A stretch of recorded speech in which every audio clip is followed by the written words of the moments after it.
Saudi আরবে খাবার অপচয় প্রচুর, কিন্তু এখানে পশু পাখির জন্য তেমন একটা বরাদ্দ নেই, কারণ এখানে সবাই কিছু পরিষ্কার পরিচ্ছন্নভাবে রাখে, ডাস্টবিনে ফেলে দেয়। তো একটা খাবার এখানে পড়েছিল, এটা আমি খুলে দিলাম, দেখি তো কোনো কাক বা পশু পাখি এখানে এসে খাবে। হ্যাঁ, চলে এসেছে,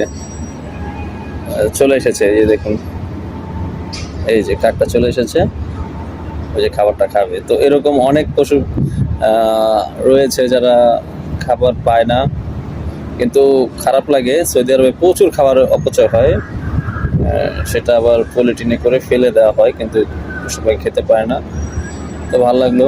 তো তো এই কাকটি খাবারটা খেলে অন্য অন্য পশু পাখি প্রাণীকে আবার তারা নিয়ে আসবে। কিছু পানির এখানে কিছু পানির ব্যবস্থা করলাম, আশা করি এখানে অনেক পাখি টাকি আছে, ওরা এসে খাবে। আর কিছু খাবার পরিয়েছিল, সেটাও দিয়ে দিলাম, দেখি কোন পাখি এসে খায় কিনা। এটা একটা মরুভূমি বলা চলে, আধুনিক শহর, সৌদি আরবের একটা পোর্ট এলাকা, বন্দর এলাকা। তো এখানে মাটির কোনো নেই, পানি নেই, কিছু নেই, কিন্তু সেখানে পশু পাখি বলতে অনেক কিছুই আছে। তো এই যে একটা কাক, এখানে খাবার ব্যবস্থা করেছিলাম, খাচ্ছে, আলহামদুলিল্লাহ, ভালো লাগলো। এখানে একটা কাক দেখতে পাচ্ছেন আপনারা, ক্ষুধার্ত কাক। এখানে আমি কিছু খাবার রেখে আসছিলাম, পানি রেখে আসছিলাম, হয়তো ভাবছিলাম পাখি খেতে পারে। তো সৌদি আরবে এখানে একটা জিনিস কি, এখানে খাবার প্রচুর অপচয় হয়, সে আন্দাজ পশু খাবার পায় না, কারণ সেই খাবারগুলি সঙ্গে সঙ্গে পরিষ্কার পরিচ্ছন্ন করে ডাস্টবিনে কি পলিথিনে রাখা হয়।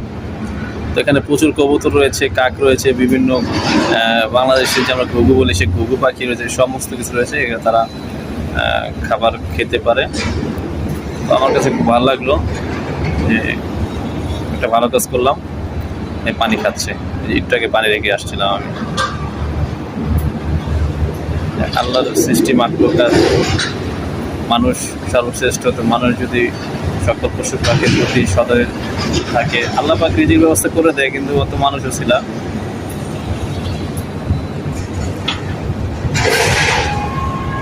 এই কাকটা খেয়ে আবার সকল অনেক অনেক পশু পাখিকে তারা নিয়ে আসবে,